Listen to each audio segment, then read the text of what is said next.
안녕하십니까, 고역 강사 최창입니다. 자, 오늘은 2022학년도 3월 교육처 모의고사 18번부터 21번에 있는 문학 첫 지문 숙향전, 적자미상의 숙향전 한번 해보도록 하겠습니다.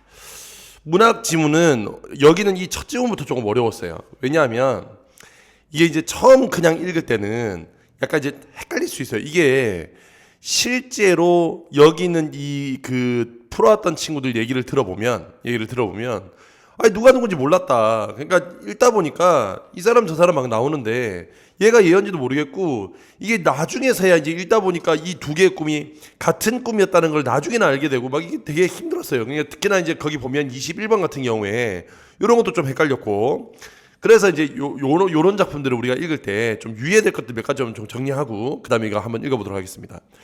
일단 고전 소설은 여러분이 읽으실 때 두 가지를 여러분 잘 보셔야 돼요. 첫 번째는 등장인물의 관계.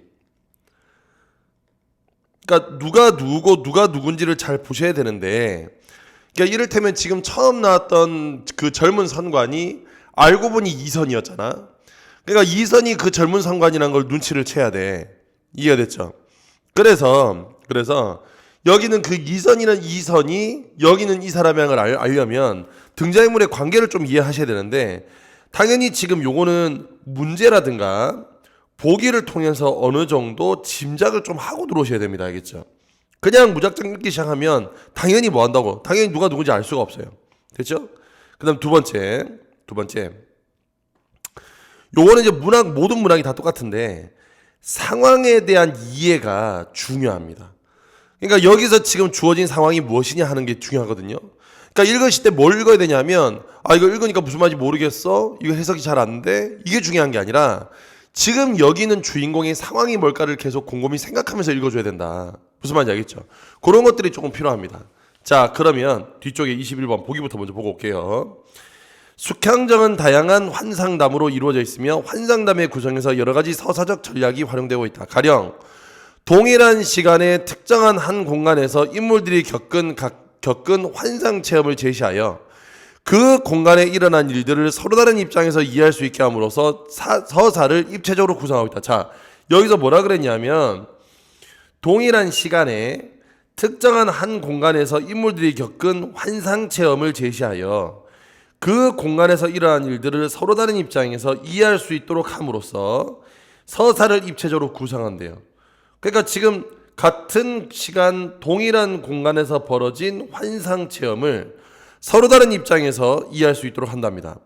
이를 위해 서술자는 공통적인 서사 장치를 이용해 인물들이 비현실적 공간을 들고 나도록 하고 있으며 인물들의 체험에 동일성이 나도록 진수하고 인물들이 겪은 사건을 대응시키고 있다. 그러니까 결국에는 지금 여기는 이 두 개가 같은 사건을 서로 대응시켜서 서로 경험하도록 만들었다는 거야. 그러면 사건은 하나인데 그 한 사건을 바라보는 여러 인물들, 요 사건을 요렇게 바라보는 인물들이 존재한다는 거죠. 그 다음에 그 환상 체험은 현실 세계 일들을 예고하는 기능도 수행하고 있답니다. 됐죠? 자, 보기에 이제 요런 말들이 나왔어. 그러고 난 다음에 지금 뭐가 나오냐면 숙향이 나오고 이선이 나오고 숙향이 나오고 이선이 나오고 숙향이 나오고 이선이 나오고, 그 다음에 여기 쭉 봤더니 숙향이 나오고 이선이 나오고 숙향이 나오고 이렇게 나오고 있습니다. 보이죠 지금? 그러니까 지금 인물이 숙향과 이선이 주인공이라는 걸 이미 알고 있는 상태에서 가야 된다. 이해가 됐어? 그러니까 처음에 그 사람이 이선인지 어떤지는 모르겠지만 어쨌든 이 소설은 숙향과 이선이니까 한쪽은 숙향이 경험한 거, 한쪽은 이선이 경험한 거야. 이미 이렇게 해서 짐작을 하고 가야 된다고. 다시 이렇게 보기를 참고하는 이 보기 내용을 가지고 내가 읽어야 될 부분의 감상의 기준을 마련하고 간다. 최소한 주인공이 누군지, 내용이 무슨 내용인지, 주인공이 어떤 사람인지 이런 것들을 대략적으로 짐작하고 가는 것이 되게 중요합니다. 알겠죠? 자, 그럼 이렇게 잡아놓고 지금부터 지문 한번 읽어볼게요. 자, 갑니다. 1일은 할미 집에 온 다음에 3월 보름에 할미는 술 팔러 가고, 자, 할미가 있어. 이때 낭자 홀로 초당에서 술을 놓고 있는데, 자, 낭자가 있습니다. 낭자니까 여자겠죠, 그죠? 홀로 초당에서 술을 놓고 있는데 청조가 날아와 매화가지에 앉아 울거늘. 청조란 건 파랑새. 낭자가 말, 저 새도 나처럼 부모를 여의었는가. 자, 저 새도 나처럼 부모를 여의었는가. 요게 지금 여기는 이 낭자의 처지가 되겠어. 낭자의 처지. 부모가 없는 외로운 처지입니다. 외로운 처지. 자, 어찌 혼자 우는가 하고 눈물을 흘리다가 호련 졸더니. 자, 호련 졸았어요. 그럼 여기서부터 뭐가 시작된 거? 그렇지, 졸았으니까 꿈이 시작된 거네. 여기서부터 꿈이 시작된 거야. 그 새가 낭자에게 왈, 낭자의 부모님이 저기 계시니 저와 함께 가자이다 하거늘 낭자가 그 새를 따라 한 곳에 다다르니 배옥 같은 연못 가운데 구슬로 대를 쌓고 그 위에 누각을 지었을 때 주춧돌과 기둥은 만호와 호박으로 만들었고 지붕은 유리로 이었는지라. 광채가 요란하여 바로 보지 못할래라. 산으로 마는 현판에 금으로 요지라고 쓰여 있으니 서왕모의 집이로라. 자, 여기 서왕모라는 사람의 집으로 왔어. 자, 요것은 지금 현실 세계가 아니라 비현실적인 공간. 아까 우리가 보기에서 봤던 뭐냐면 환상적인 공간입니다. 환상적인 공간.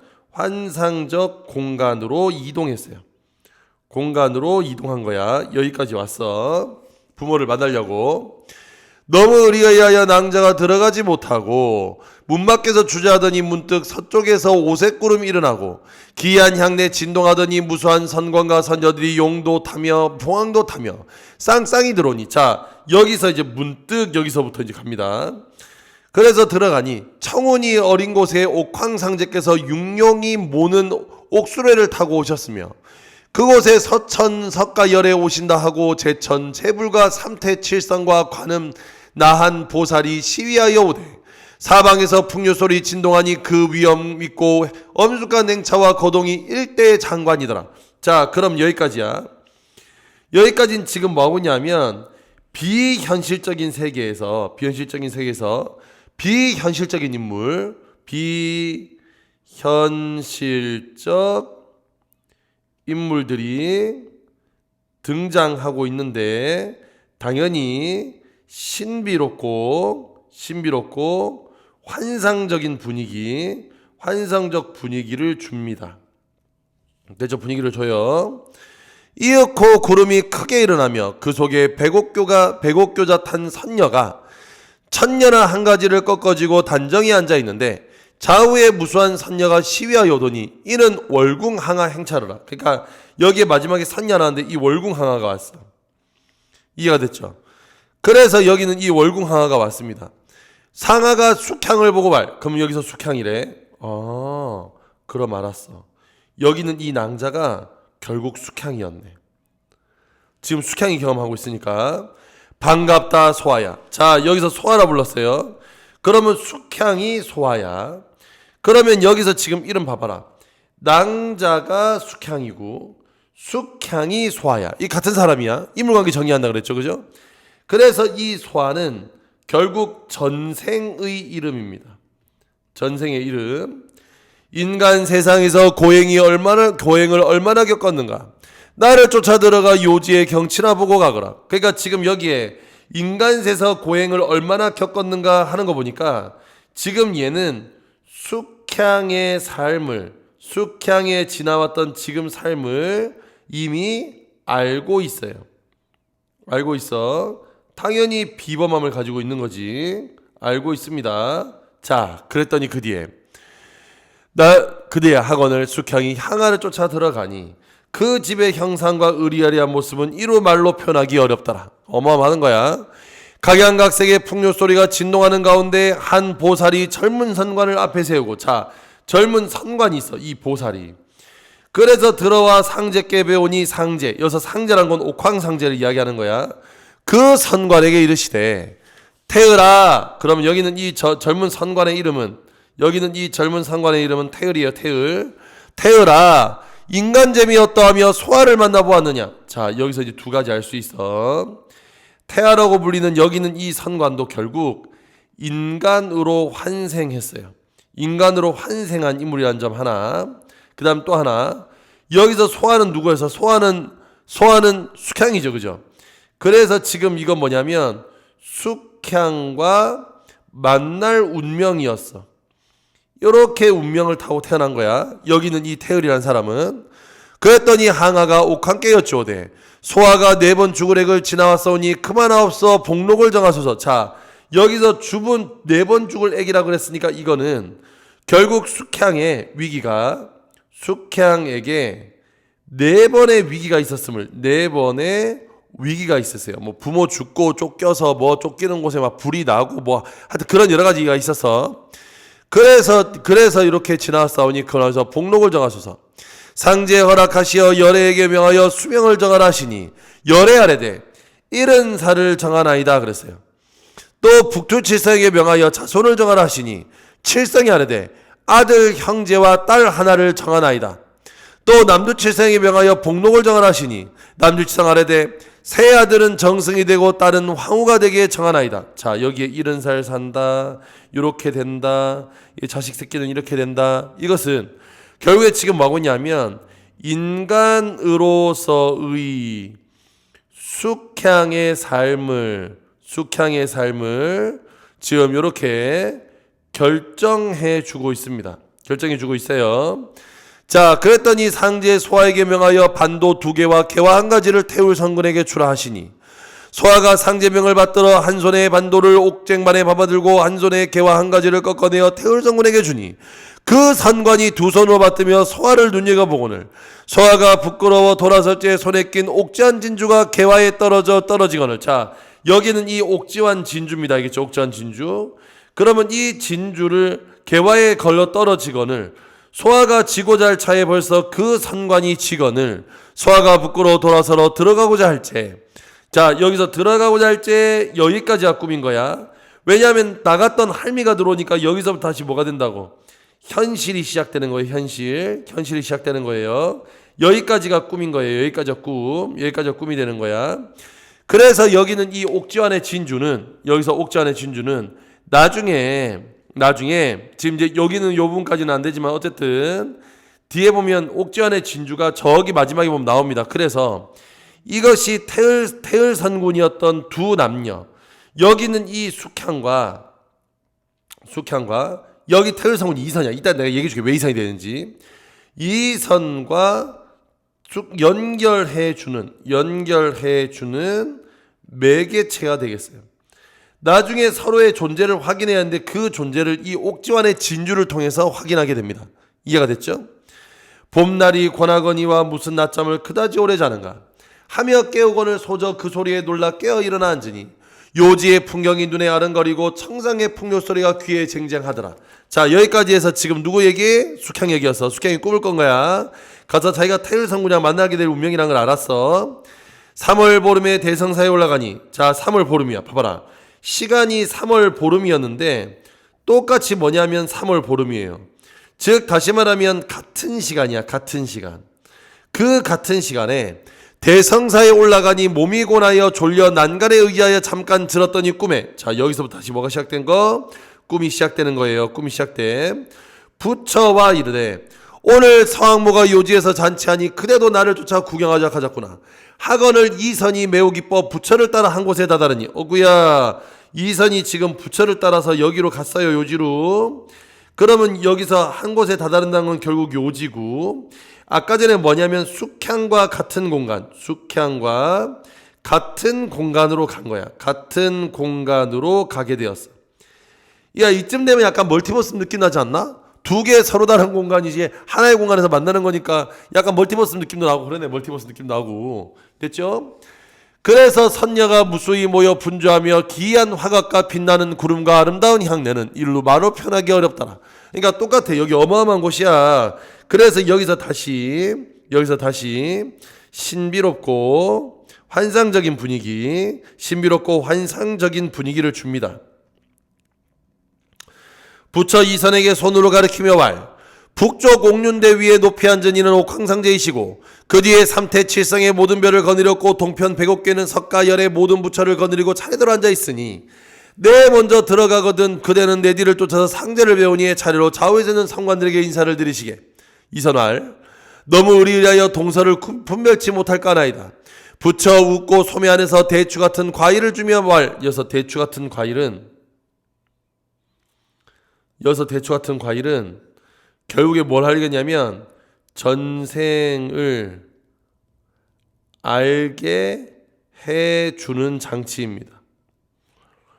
선이 받아먹으니 전생에 하던 일이 어제 같아 모든 선관이 다 전이 친밀하던 것이래라. 새로이 반가운 마음을 금치 못하여 부처께 사례하니 부처 먼저 들어가거늘 선이 뒤를 따라 들어가 상제께 큰절하고 모든 상관들에게 차례대로 인사하니 다 반겨하더라. 자, 그럼 인사를 한 거야. 과일을 먹고 뭐 한다고 전생의 기억을 떠올렸어. 이때 상제, 옥황상제가 전교하시되 태으라 인간 재미없다 하더냐 내 소아를 만나보았냐.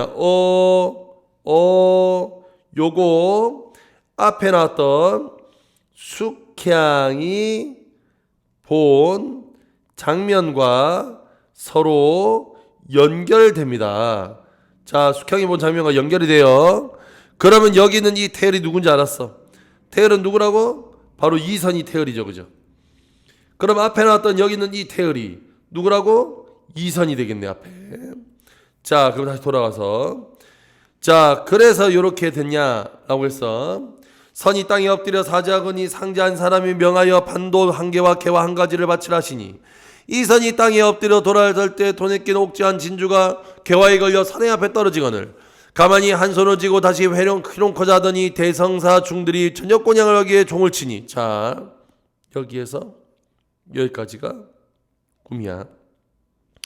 그럼 여기 옥지환의 진주 서로를 연결해주는 매개체라 그랬어. 매개체 역할한다고. 그 소리에 놀라 깨며 요지의 풍경이 눈에 선하고 천상의 풍류 소리가 귀에 쟁쟁하며 손에 진주가 분명히 쥐어져 있거늘 너무 신기하여 즉시 글을 지어 꿈속의 일을 기록하고 붙잡게 아직한 후 집에 돌아오니라. 이후로는 부귀공명의 뜻이 없고 오직 소화만 생각하며 결국에 이렇게 상사병에 걸리고 말았네. 소화만 생각하며 지내더라. 결국 숙향에 대한 그리움으로 여기는 이 소설은 마무리가 됩니다. 자, 내용 이해되죠? 그러면 여기서는 지금 두 개의 꿈이 서로 연결되고 있는데 두 개의 꿈이 서로 연결되고 있어. 1번 이선은 요지에 다녀온 후 숙향을 보고 싶어한다. 이거 맞는 말이지. 2번 숙향은 부모와 만나고 싶은 마음에 청조를 따라한 것도 맞고 3번 숙향은 청조의 자신의 처지를 투영할 슬픔을 느꼈던 것도 맞고 숙향과 이선은 모두 서학모의 지혜 규모에 압도되었어. 이선은 마음이 석연치 않음에도 석연치 않은 적 없어요. 선뜻 간 거지. 기대하며 간 겁니다. 그래서 5번이 정답. 이번에 기억에 대한 이해로 적절한 거 그랬습니다. 여기서 기억은 월궁항한데 월궁항은 결국에 이런 걸 다 알고 있는 존재였죠. 그죠? 다 알고 있는 존재. 자, 그 다음 20번. A에서 C에 대한 설명으로 가장 적절한 것. 여기서 1번. A는 인물이 꿈속에서 겪는 일을 실제 있었던 일로 믿는 증표가 된다. 지금 여기서 A는 여기서 실제 믿는 증표가 되지 않아요. 굳이 꿈속에 겪었던 걸 실제 믿는 증표로 가는 것은 B입니다. B. 그 다음에 B는 인물의 상대 인물에 보인 수줍음이 완화되는 계기. 뭘 완화돼? 그치, 왜 완화가 되니? C는 인물로 하여금 자신이 접하덕되는 주변 인물들을 알아볼 수 있도록 해주고 있다. 맞네. 전생을 알게 해주는 거니까. A, B 모두 인물이 자신이 처한 상황의 어려움을 구체적으로 여기서 어려움을 구체적으로 드러내려고 A, B를 넣은 게 아니야. 됐죠? 어려움을 구체적으로 드러내려고 넣은 게 아닙니다. 5번에 모두 인물이 상대 인물과의 인연을 마음에 품게 만들어 잊지 않도록 하고 있다. 그러면 여기서 잊지 않도록 하는 건 B, G, C가 아니죠. 그죠? B, C가 아니야. 그래서 정답은 5번이 됩니다. 21번. 자, 보기를 참고하여 감상한 내용을 적절하지 않은 것. 숙향이 청조를 이선이 부처를 만나는 시공간적 배경을 일치시키고 일치가 아니다. 잘 생각해봐. 여기서 시공간적 배경이 일치된 건 꿈속이야. 그런데 처음에 만났던 청조와 부처를 만나던 이 시기는 청조와 부처를 만나던 시기는 이 두 시기는 시간은 동일하지만 공간이 달라요. 공간이 다른 거예요. 같은 공간이 아니잖아. 지금 둘이 지금 옆집에 있는데 지금 옆에 같이 있는데 꿈 꿔가지고 꿈에서 다시 만나는 게 아니잖아 지금. 그래서 여기는 이 두 개의 상황은 서로 다른 공간에서 이루어진 거니까 시공간이 일치했다고 볼 수 없습니다. 그래서 정답은 1번이 정답이 되겠습니다. 다 됐습니까? 자, 이게 숙향전 내용이었어요. 내용이 앞과 뒤에 있는 이 꿈의 내용이 서로 연결되는 점을 기억하셔야 되고, 그러면서 지금 각각의 인물이 똑같은 경험을 똑같이 체험하고 있다는 것도 기억해 두셔야 되겠습니다. 자, 그러면 일단 지문에서는 여기서 마치겠고요. 전 다음 시간에 다음 지문 찾아뵙도록 하겠습니다. 그럼 다음 시간에 또 만날게요. 안녕.